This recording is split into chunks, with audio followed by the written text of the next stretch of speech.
Today we're tackling something heavy.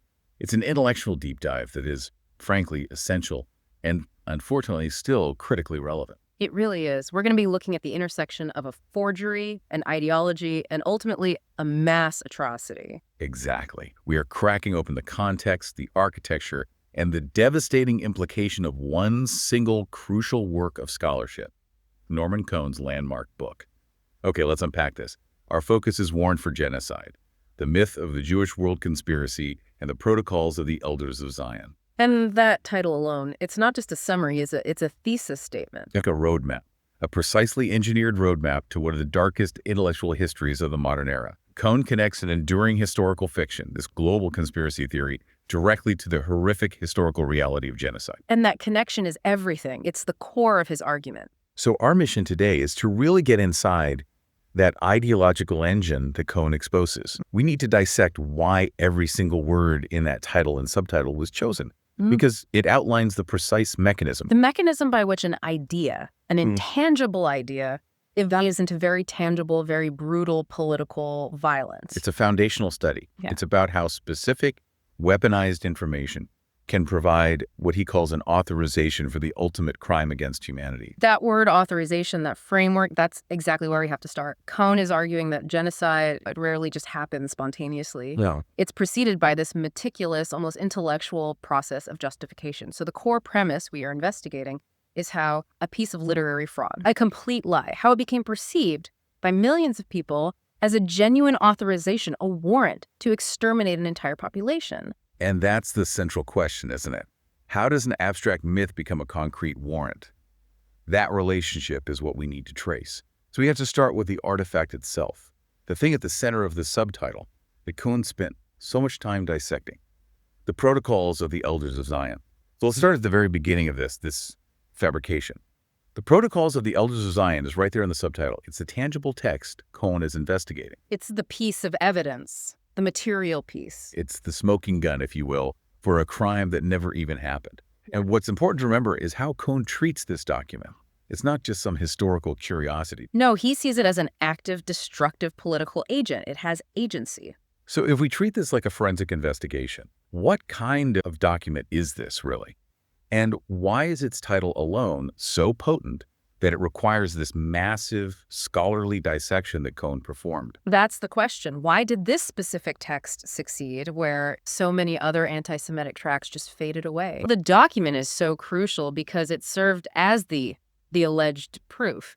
It was the vehicle that carried the poison of the conspiracy myth. The delivery system. The delivery system. Cohn's entire thesis hinges on exposing this text not merely as some vague forgery or a piece of propaganda, but as a meticulously crafted mechanism for spreading a very specific, very detailed plan for destruction. So without the protocols. Without the protocols, all you have is vague paranoia, whispers. But with the protocol, suddenly you have what looks like a formalized, actionable plan. And that name. The name is fascinating, isn't it? Cohn dives deep into this. The terminology used, protocol. That sounds so official. It's meant to. Linguistically, a protocol implies official records, right? Minutes from secret meetings, formal agreements. It suggests order, planning, institutional authority. Things you'd associate with governments or high-level diplomacy. Exactly. By using that specific term, the forgers gave it this air of spurious, bureaucratic legitimacy. It was pretending to be the actual, verified, verbatim record of a world-dominating cabal. It just plays right into that human desire for hidden knowledge, for certainty. It's not just hearsay. It's presented as the formal record, the minute-by-minute account of these secret meetings. And imagine you're living through a time of incredible chaos, rapid industrialization, economic collapse, political instability, and someone hands you a document that promises to reveal the hidden hand controlling everything. It would be profoundly appealing. It's a simple answer to terrifyingly complex problems. And this is where Cohn's scholarly rigor is just so brilliant. He wasn't just standing up and saying, hey, this thing is fake. He did the work. He did the work. He meticulously traced his origins. It was a kind of intellectual act of provenance. He showed definitively that the text was fabricated in Paris around 1903. By whom? By agents of the Okhrana, which was the Tsarist secret police, or at least under their direction. And it was then disseminated to serve very specific political purposes in the collapsing Russian Empire. Okay, that detail is critical. because it moves the whole discussion beyond just simple hatred. This is calculated political sabotage. 100%. This wasn't some anonymous crank writing fiction in a basement. This was state-sponsored misinformation.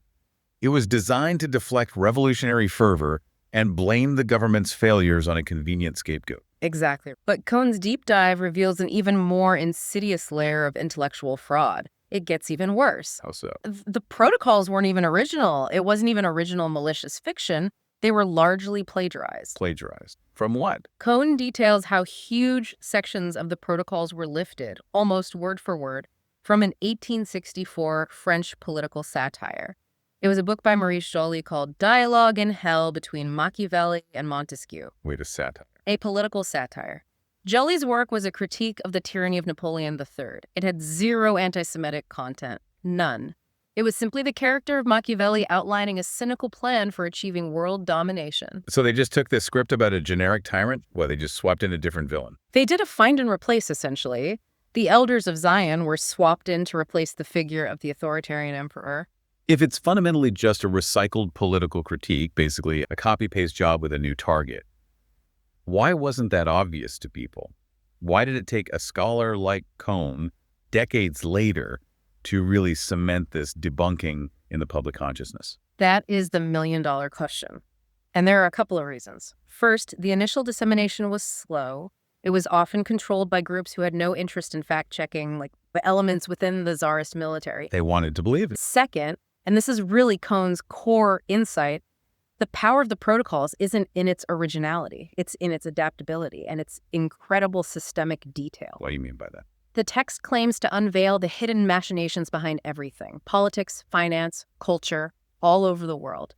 It provides these incredibly detailed plans. Everything from how to control the media and finance to how to corrupt societal morals and even build underground railways. So it's a comprehensive blueprint. It's a blueprint of alleged malicious intent.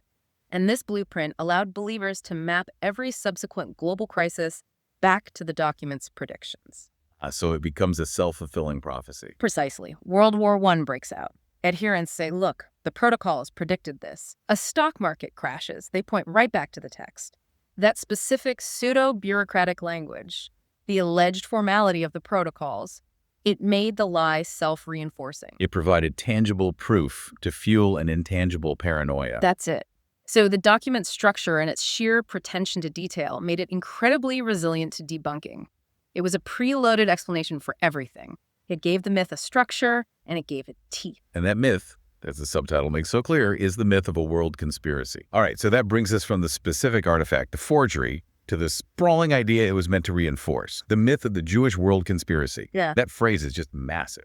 To understand Cohn's work, we have to break it down. He isolates and analyzes three distinct components. Yes, and each one is critical. Let's start with the targeted nature of it. Yes. Jewish. This is the specific group that's singled out as the hidden malign force behind all global instability. Cohn's analysis is rooted in this long, dark history that prepared the ground for the protocols to even work. Absolutely. The protocols didn't invent anti-Semitism, not by a long shot.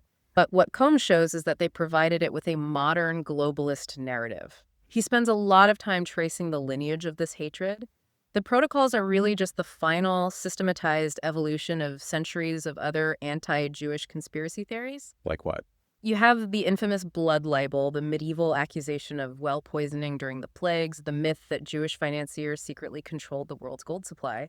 But those earlier myths were often regional or localized. They were contained. What Cohn shows is how the protocols essentially sucked up all these different anxieties, synthesized them, and then upgraded them into a single, comprehensive, global manifesto. And that's crucial for understanding the who. When societies are facing rapid change, modernization, economic crises, political disruption, there's this very human tendency to look for a single, simple explanation. It's a simple villain. A simple villain.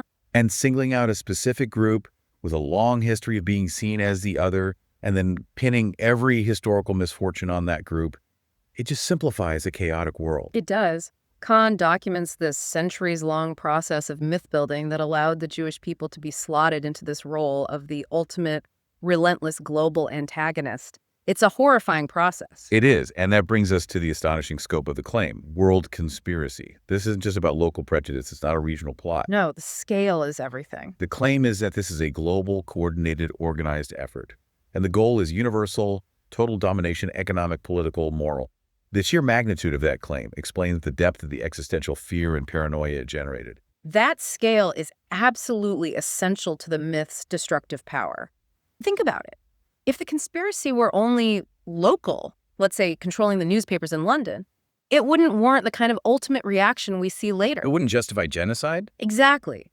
But because the claim is that this group is attempting nothing less than the clandestine dismantling of all existing civilization, that they're controlling all governments, all media, all finance, the threat is now elevated to the level of existential warfare. And the myth's claim to be world-spanning also provided the perfect excuse for its own global spread. It did. It traveled across linguistic, political, and cultural borders with incredible speed once it broke out of Tsarist Russia.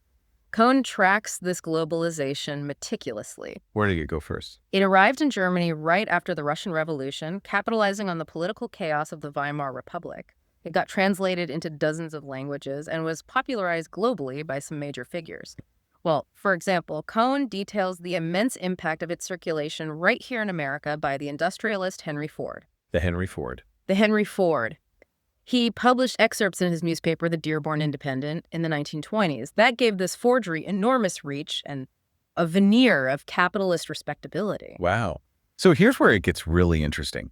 People like Ford were using this text to explain things they couldn't otherwise process, like the rise of communism or the complexities of international finance. That's exactly it. It demonstrates how the protocols became this self-validating framework for anti-modernism all over the world. It provides a simple, hidden explanation for chaotic global events. Instead of grappling with complex economic policy or social change, you just point to the protocols. And say, see, they planned this all along. They planned this global dismantling. It's an easy out. And that brings us to the final component, which is really the scholarly verdict right there in the subtitle, the word myth. Yes.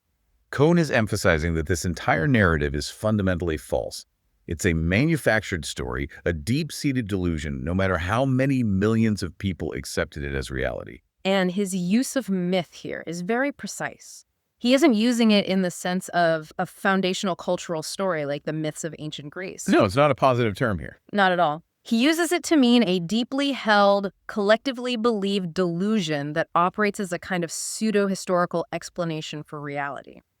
Cohn is essentially saying, stop studying history and society in isolation. You have to also study the history of the lies about history and society. Because the myth provides an answer to suffering and confusion. Right? That answer is built on a lie, a distortion so complete that it flips reality on its head. It's the psychological comfort of certainty, even a horrifying certainty, over the ambiguity of a complex reality. The combination is just devastating. A tangible artifact, the protocols proving the existence of an existential enemy, the Jewish world conspiracy, all of which Cohn confirms is simply a powerful, destructive myth. A lethal myth.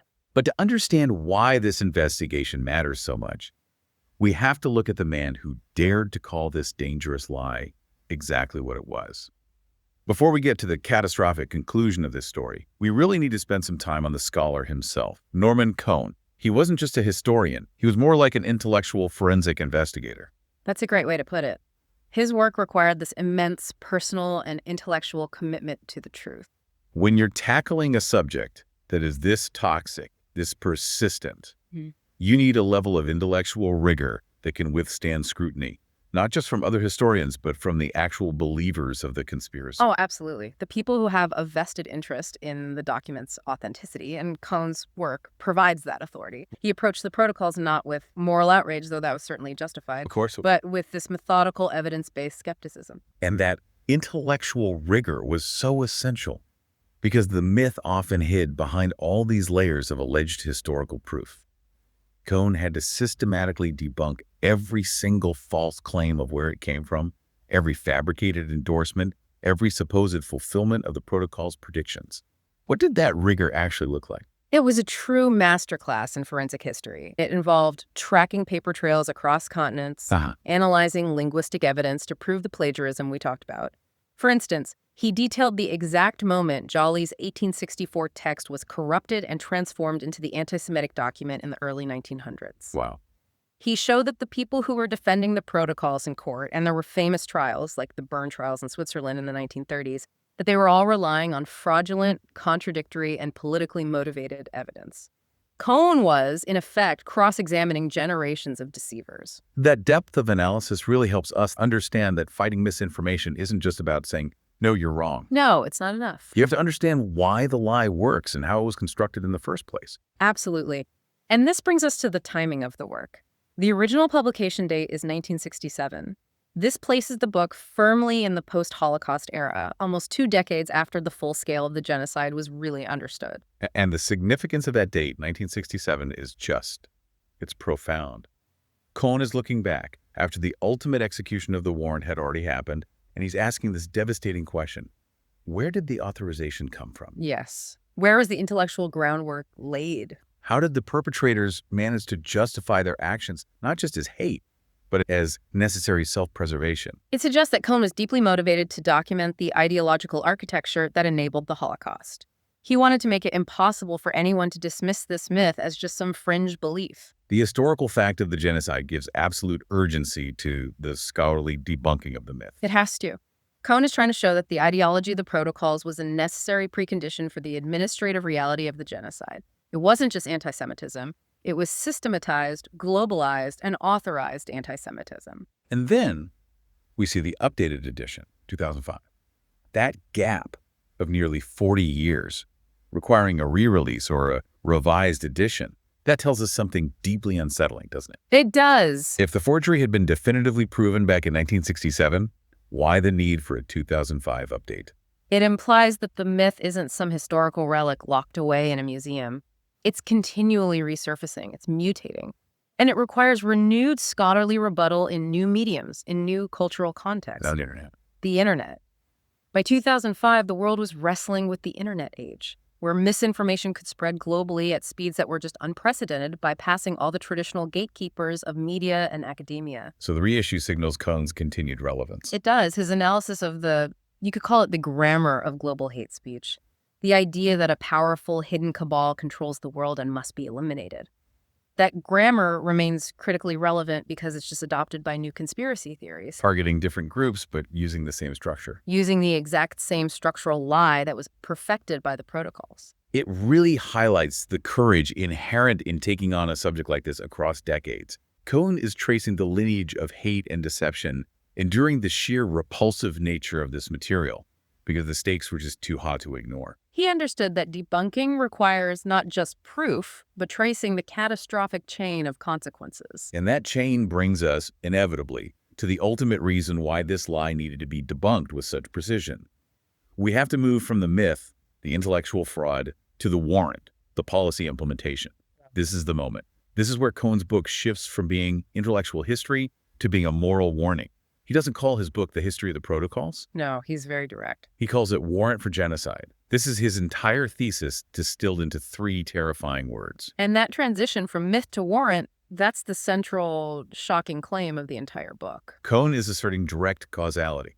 He's saying the belief in this conspiracy myth as justification for the ultimate crime against humanity. The title is a direct assertion that ideological fiction can translate directly into a policy of mass murder.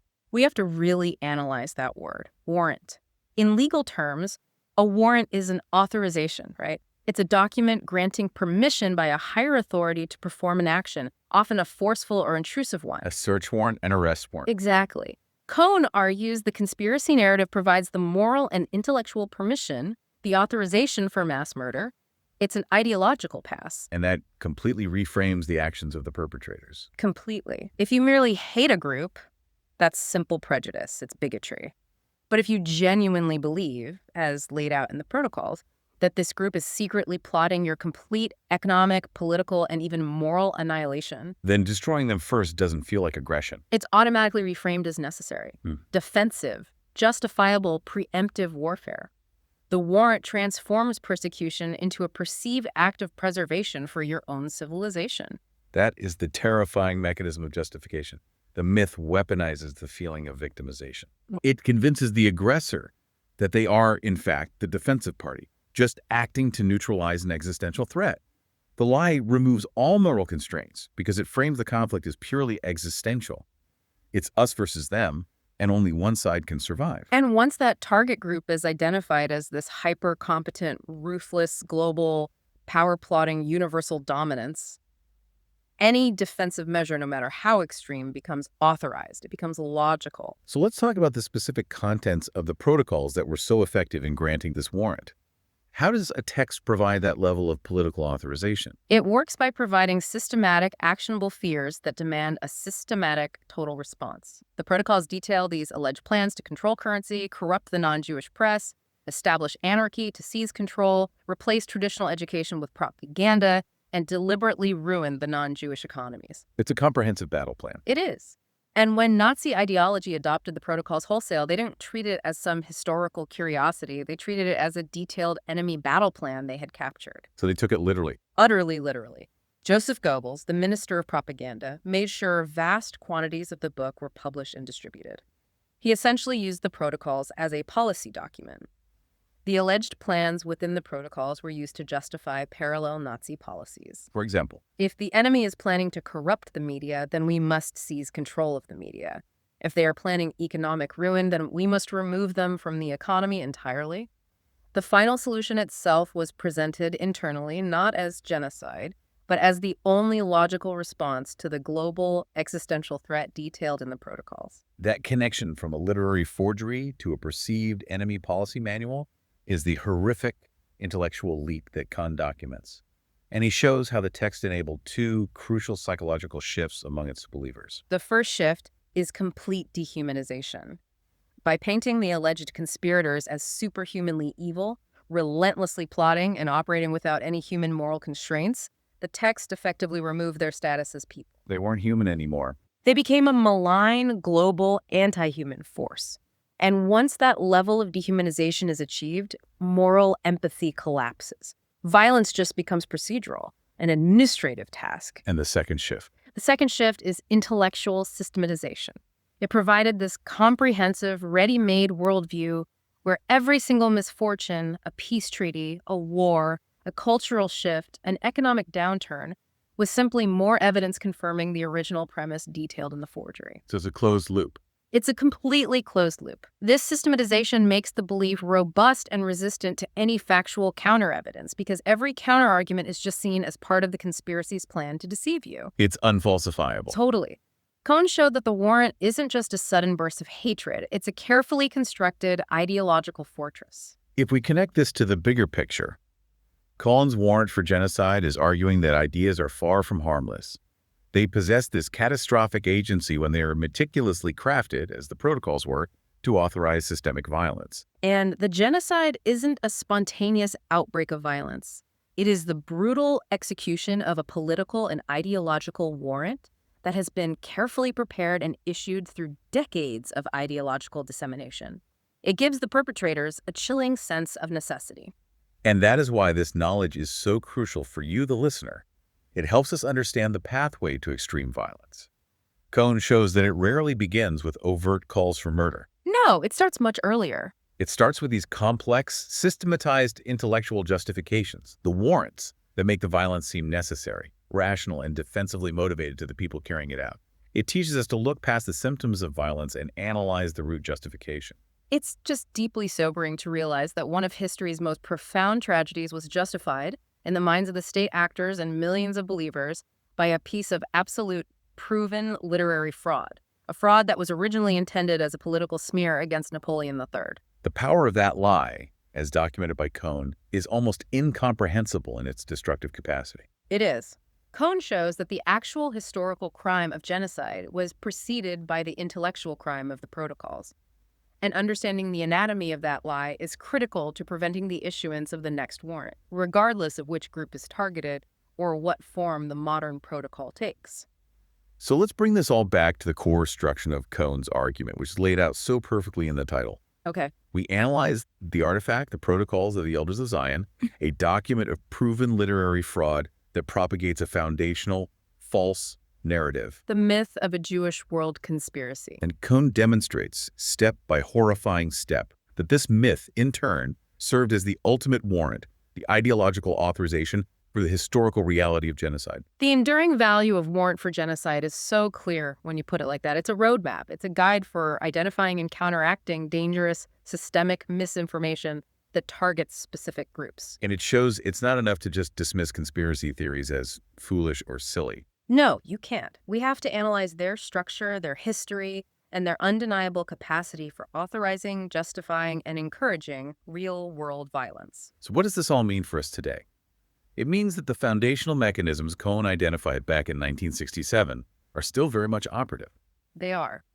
The specific names and the immediate targets might shift over time, but the architecture of the world conspiracy myth, this idea of a small, hidden, hyper-malign group manipulating global events, finance, and culture, is incredibly resilient. It's constantly being recycled. Exactly. Cohn provided us with a kind of forensic manual for deconstructing hate.